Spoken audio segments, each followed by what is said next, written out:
We're so done with new year, new you. This year, it's more you on Bumble. More of you shamelessly sending playlists, especially that one filled with show tunes. More of you finding Geminis because you know you always like them. More of you dating with intention because you know what you want. And you know what? We love that for you. Someone else will too. Be more you this year and find them on Bumble. I'm going to read this quote. It's interesting to me that so many of us say we're too exhausted to nurture and maintain the relationships we have beyond a screen, but somehow find the energy to nurture the engagement we have on these platforms. Online communities can be authentic and beautiful, don't get me wrong, but they can also be a sneaky form of avoidance and escapism. We humans are such a paradox. Compassion for all, compassion for self.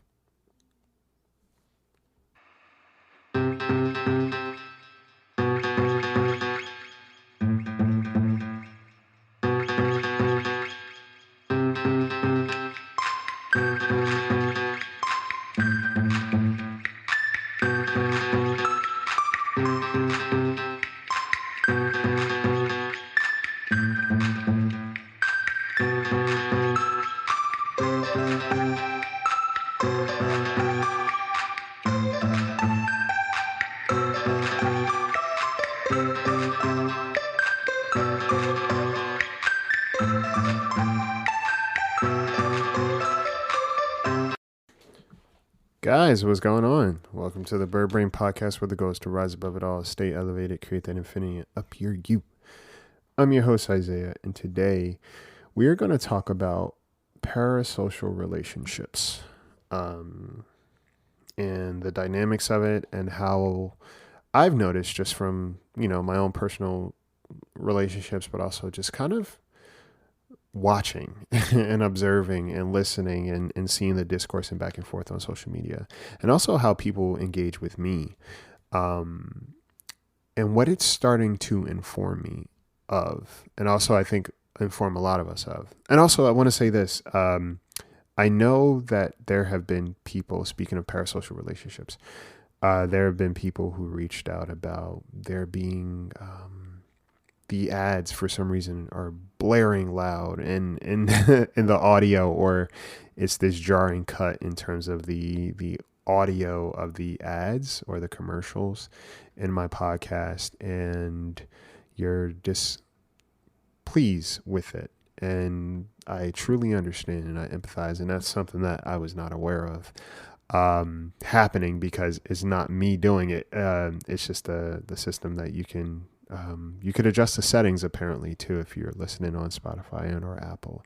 But I wanted to say, in terms of that, please recognize and understand that there's still a human on the other side of this podcast that you are talking to and or addressing, and treat people with the level of respect that you would want to be on the receptive end of at any given point in time. Just always keep that in mind, right? I think it's okay to be frustrated. It's okay to be aware of what's going on, and it's okay to extend feedback. Like, I am very open to feedback. However, as much as I talk about boundaries and respect and all these things, I think sometimes people forget that I also practice it in my personal life. So I am a person who is an advocate for respect. As I give it, I also expect to receive it, especially in the spaces that I create for others, in terms of like safety, environment, and just validation. Like, you can talk to me like a human. I am still a person on the other side of this microphone, on the other side of the screen. I am not this thing, this AI. I am a human, which means that sometimes if there is a level of, distaste or crassness or even disrespect, for lack of a better word, that I'm a recipient of, I will respond in such a way to course correct. Because I think in terms of parasocial relationships, there is this idea for some reason that the bigger your platform is, the more appealing or acceptable or tolerant you should be of people treating you less than what you deserve. And that's not me. That's never going to be me. So yeah, if you're a listener, please understand I do appreciate you being here. And even more so, I appreciate mutual and reciprocal respect, because that's all I'm going to give you. And therefore, on the receptive end, there should be no reason for you to think that it's okay to treat me less than. All right. And that just kind of plays into the parasocial dynamic in terms of how we see others, how we see ourselves, like what the relationships that are going on in our day to day because of social media, right? And if you don't know what parasocial relationships are, it's kind of, it deals more in a lot of ways with celebrity culture, right? We will develop these relationships with celebrities in our heads, right? You'll hear somebody say, "You're a friend in my head." And that becomes how they function, right? They develop this false relationship with a person that they don't know. And it can be healthy in some ways, right? Like adolescents or teenagers, they start to kind of have this sense of self because of who they align with outside of themselves. But I saw this quote that says, "Parasocial relationships are imaginary friends for adults." And how true is that, right? There is a certain element of falsity that we sometimes participate in that keeps us from being responsible in our actual relationship dynamics, right? And something that I was thinking about and I noticed, and based on the quote that I saw earlier, when someone says how exhausted they are, that's why they haven't been getting back to their interpersonal relationships or responding back to people's messages, etc.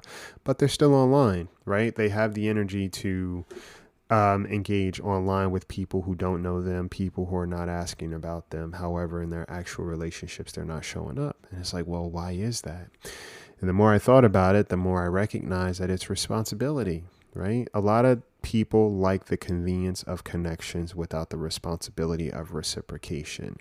And that's what we're kind of dealing with in today's society. And there's a lot of semantics and goalposts moving around what's okay and what's not. Like I can be online, I could be on my phone all I want. Or somebody may say, yeah, I'm just not on my phone all the time.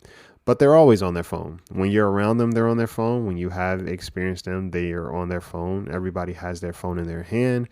They're taking a picture. They're posting something online. They're doing the thing still. They're just not on their phone, quote unquote, when it comes to them communicating with you. And that's interesting because it can be hurtful. It can be confusing. And it can leave you feeling like you are stuck in this modality of trying to sustain a relationship with a person you're not sure who wants to keep the relationship with you because of how they're behaving. And when you address these concerns, well, now it becomes this bigger issue, right? I think I am noticing that people are wanting to have this certain level of ease in terms of effort, right? A lack thereof. And it's not really it's a forced thing versus it actually being fluidity. And we're noticing it because there is this back and forth. There is this confusion. There is this realization that, oh, okay, it's kind of one-sided. These relationships start to look very one-sided, very imbalanced. And I think there's a level of frustration. There's also a level of communication that needs to be had. That's not. There's a level of confusion that keeps taking place. And in parasocial relationships, again, it's one-sided, right? It can be very one-sided because there is something that a person is seeking without the other person's awareness sometimes, or without the other person's participation. Okay. Like for somebody who's enamored with a celebrity, or they develop this relationship in their head with a celebrity, it's usually platonic. Like a person on social media, right? Let's say there's an influencer and the influencer like responds to a person's comment or whatever. And this person in their head, because you responded to me, we're friends now. For the influencers, like, I'm responding to your comment because you viewed my stuff, you participate, you do all these things, right? So I'm being respectful of you, but also there's a boundary that I'm holding because I don't necessarily see us as friends, right? You may see me as your friend, but I don't necessarily see you as mine. And that could be, this weird dynamic that happens too, because sometimes people may get offended by that. Oh, you don't see me as your friend. It doesn't necessarily translate to you are not worthy of friendship, but I think we also need to start accepting the rarity that is genuine friendship, right? Everybody you talk to is not your friend, right? Everybody you want to be friends with is not capable, willing, or able to be a friend in return. And that's truth, right? There's an imbalance there. But also a lot of times we want friendship from people because they're cool, because there are certain qualities they possess, because we like them, but we are not really aware that are we looking to be a friend to them in return. Even romantic partners, I think a lot of times people are, um when you listen to people talk in terms of like what they're looking for in a relationship, somebody's like, well, yeah, I just want to find somebody who loves me and gets me and understands me. And it's like, okay, well, what are you looking to show up with? What's your output? What does your output look like? And that's where it becomes hairy, because again, people are not always looking to be what they seek. They are just looking to receive a certain level of reward. Your neighborhood just got cooler with Kroger Delivery's refrigerated trucks. Simply order groceries at the same great prices online as in-store, and we'll bring them to you fresh every time. And if that wasn't cool enough, you can now earn 4 times the fuel points after 4 with your digital coupon. Choose a next-day Kroger Delivery time slot for 4 p.m. or later on Tuesdays, Wednesdays, and Thursdays. Must deliver by February 4th. Restrictions apply. See Kroger.com for details. And again, with social media, it's this thing of where I can post something online, I can get feedback, right? I can get validation, I can get all the things that I need from people without me having to participate in those people's lives. And it even comes down to people we do know, right? We can peer into the lives of people we do know without sustaining the relationship with them. And we feel cool about it, but the other person may be a little confused, because it's like, well, you don't want to be in my life, and I am not understanding why you are keeping tabs on my life. Or you say we're friends, but I don't hear from you. You say we're friends, there are no plans made, right? So what level of friendship do we actually have? It's kind of not there, okay? Because if it wasn't for social media and things like this, we wouldn't know anything about each other. And I think that's what we've gotten so confused and in and around low maintenance versus low effort, right? I think a lot of times people who preach low maintenance friendships they're trying to, it's a passive aggressive thing. And it's also, there's a weird way of trying to silence people who talk about a lack of effort or a lack of reciprocation in their relationships, but also silence the voice in their head that recognizes that they are not showing up and contributing to relationships, or they're just not being honest about what kind of relationship dynamic they want. No one ever is going to walk out and say, yes, hey, I want you to be a friend on my terms. I want you to give me validation. I want you to listen to me vent. I want you to show up to all of my events, show up to my birthday. I want you to do all these things for me. However, I am not equipped, nor am I looking to be emotionally available to return those things to you. Right? No one's gonna come out their face and say that. Right? So we do this weird dance of what's okay and what's not. And, when somebody mentions these things, depending on who we are and what we value of the relationship, we could kind of go on the attack. Right? You're asking for too much, you're too needy, or, I love my low maintenance friends because we don't have to talk all the time, but when we do, it's cool. And, something that I've thought about is like, yes, there are certain friendships that could go a span without talking and you guys are still going to be connected. But not everybody that you go a span without talking is your friend. Okay. A lot of times people try to use that as a ways of staying, staying attached and still keep that connection on the back burner for when they need it. Right. If I kind of preach about low maintenance friends, then you can bypass my behavior, or you start to convince yourself that it's okay that I'm doing to you what I'm doing. So when I do come back around, it's easier for me to just show up without accountability or acknowledgement of my behavior, right? That's what it's doing. It's trying to get ahead of the thing or just deflect accountability for what we're doing. People like doing bad things without being labeled bad people, right? And again, when it comes to relationship hygiene, relationship etiquette, there truly is a lot of things that we are missing in our interpersonal relationships. And, I know for me, right, speaking as Isaiah, as a mental health coach, right, as a person who has his own relationships that he navigates, I do take a look at my relationships. I take a look at them and I look at how my relationships function, how they've kind of transitioned through time, how certain relationships have dwindled, certain relationships have been sustained, and just what did it take for either result? What was happening for this to transpire the way that it did? And I think in a lot of ways it was just effort, right? It was just effort and intention or desire. I realize some people don't want to continue their relationship with me, and I'm like, all right, it may suck. I'm gonna try. I'm gonna still try to sustain it. Like, I'm gonna make effort. And then I realize sometimes I don't want to sustain relationships with certain people, right? And it could be for one reason or another. It doesn't always have to be malicious. But I could also just recognize, all right, cool. Our effort dynamic is a little bit different. And there are certain things I don't really want to engage in anymore. Or I realize like how I feel when I talk to you, right? It may not feel like a connection for a lot of reasons, okay? As someone who is actually, like, my relationships are not passive for me.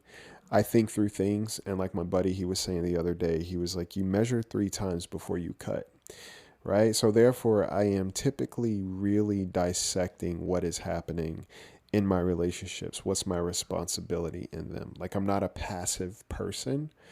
So when I do see these dynamics or these patterns, I ask myself, well, what's going on? What is happening? What am I responsible for?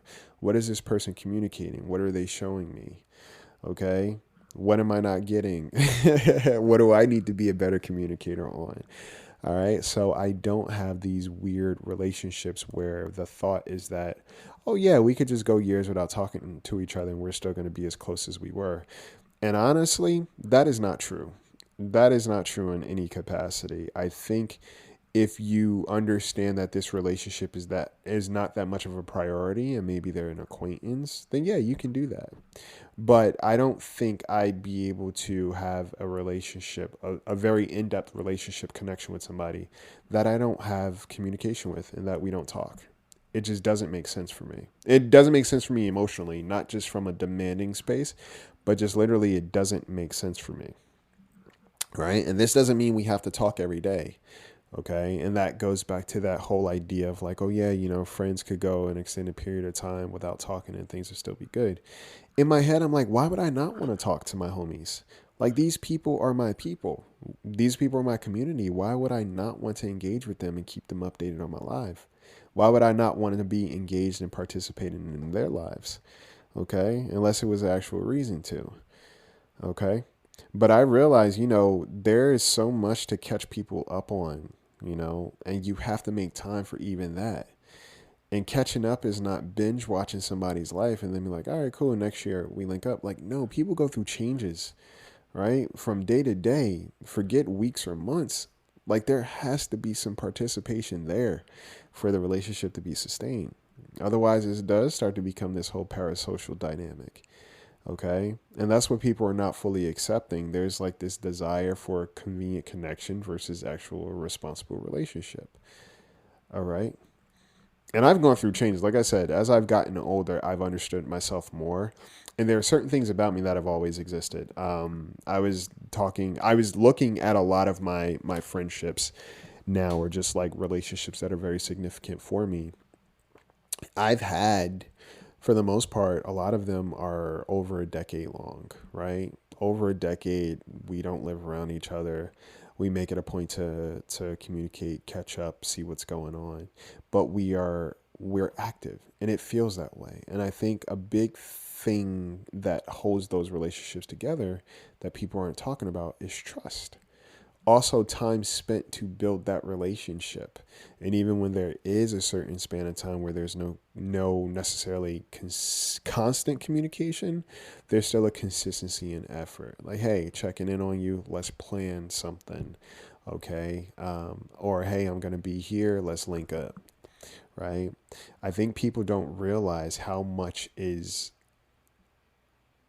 emotional aspect and energetic aspect goes into a relationship with another person and also sustaining that relationship, especially if it's a healthy one.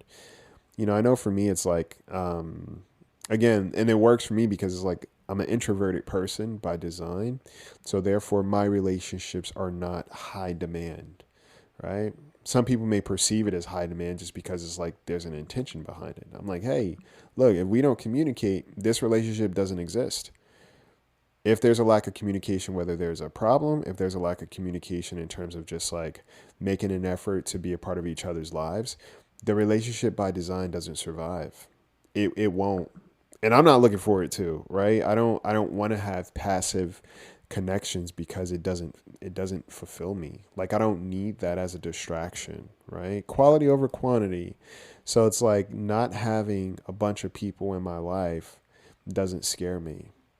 Okay, doesn't scare me at all. So I'd rather have connections that are actually fruitful, intentional, reciprocal, right? Because I know I'm all in. When it comes to my people, I'm all in. So that's why for me, there is this understanding that, hey, if you don't want to be here, don't be here. I'm not going to keep you here. You're not here by force. You're not here by obligation. But if something's wrong, I want to address it. I want to try to correct it, fix it. And I want this relationship to work, right? I don't want to just be updated on your life via social media. Like, I don't care about that shit. Okay. It doesn't matter to me. Like, truth be told, I'll be honest with you. There are very few pages I follow, right? And they're all kind of curated in terms of like me learning something. And then I have my friends and family on there, but I think about it. There's a very small fraction of those people I'm still in relationship with. And other people, yeah, we have history and it's not malicious, but I wouldn't necessarily be like, oh yeah, that's my friend. That's somebody I have history with. And that keeps my head a little clearer too, because it's like, you don't keep putting people in positions in your life where they have a high potential of disappointing you, right? If you treat friendship like a sacred relationship, you'll be a little bit more discerning. Just like with your romantic partner. You're not calling everybody your romantic partner, right? Because that's a sacred space and it leaves less room for disappointment. Okay. So yeah, I think just this idea of parasocial relationships, how it's starting to trickle into our interpersonal relationships.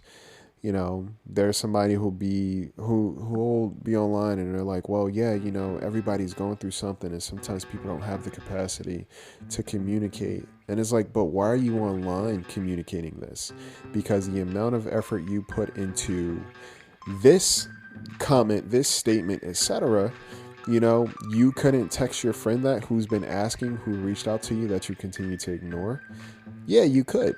There's not a difference, right? There's just a willingness or wanting to, and also a responsibility there.